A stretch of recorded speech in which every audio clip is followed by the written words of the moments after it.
বিসমিল্লাহির রহমানির রহিম। লা ইলাহা ইল্লাল্লাহ ইসলামের মূল বাণী ও তাওহীদের প্রতীক।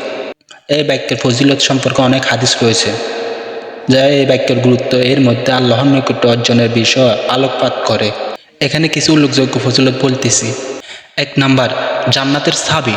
রাসূল সাল্লাল্লাহু আলাইহি সাল্লাম বলেছেন, যে ব্যক্তি খাঁটি অন্তরে দিয়ে লা ইলাহা ইল্লাল্লাহ বলে, তার জন্য জান্নাত ওয়াজিব হয়ে যায়। সুবহানাল্লাহ। এই বাক্যটি ঈমানের মূল এবং জান্নাতে প্রবেশের মাধ্যম। ২ নাম্বার, পাপ মোছানোর মাধ্যম। হাদিসে এসেছে, যে ব্যক্তি খাঁটি অন্তরে এই কালিমা পাঠ করে, তা পূর্বে পাপসমূহ আল্লাহ মাফ করে দেন। সুবহানাল্লাহ। এটি পাপের বোঝা লাঘব করার অন্যতম মাধ্যম। ৩ নাম্বার, জিকিরের সেরা বাক্য।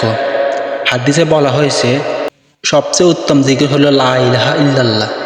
এটি পাঠ করলে আল্লাহর প্রশংসা ও মহানত্বের স্বীকৃতি দেওয়া হয় এবং এটির মাধ্যমে আল্লাহর নৈকট্য লাভ করা যায়। সুবহানাল্লাহ। ৪ নম্বর, শয়তান দূর করা। এই বাক্যটি বারবার পাঠ করলে শয়তান দূরে যায় এবং মানুষের অন্তরকে শক্তি ও নিরাপত্তা প্রদান করে। এটি অন্তরকে পরিশুদ্ধ করে এবং খারাপ চিন্তা থেকে মুক্তি দেয়। সুবহানাল্লাহ। ৫ নাম্বার, আখিরাতের জন্য সঞ্চয়। এই বাক্যটি প্রত্যেকে পাঠে আখিরাতের সওয়াব হিসেবে জমা হয়।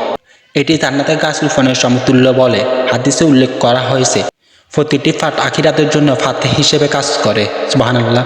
৬ নম্বর, পরিপূর্ণ নিরাপত্তা ও সাহায্য। যে ব্যক্তি এই প্রতিদিন এই কালিমা পাঠ করে, আল্লাহ তাকে বিপদ থেকে নিরাপদ রাখেন এবং জীবনের বিভিন্ন ক্ষেত্রে সাহায্য দান করেন। ৭ নম্বর, আল্লাহর ভালোবাসা অর্জন।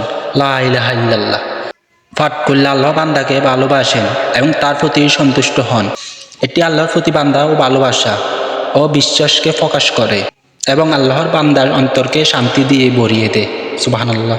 এই কালিমার প্রতি আমাদের গভীর বিশ্বাস থাকা উচিত এবং প্রতিদিন এটি পাঠ করা উচিত, কারণ এটি আমাদের ঈমানকে দৃঢ় করে, পাপ মোছানো এবং আল্লাহর রহমত ও জান্নাতের লাভের অন্যতম মাধ্যম। সবাই ভালো এবং সুস্থ থাকবেন আর আপনাদের এই ছোট ভাইয়ের জন্য দোয়া করবেন। আপনাদের জন্য এরকম ভিডিও যদি আরও নিয়ে আসতে পারি।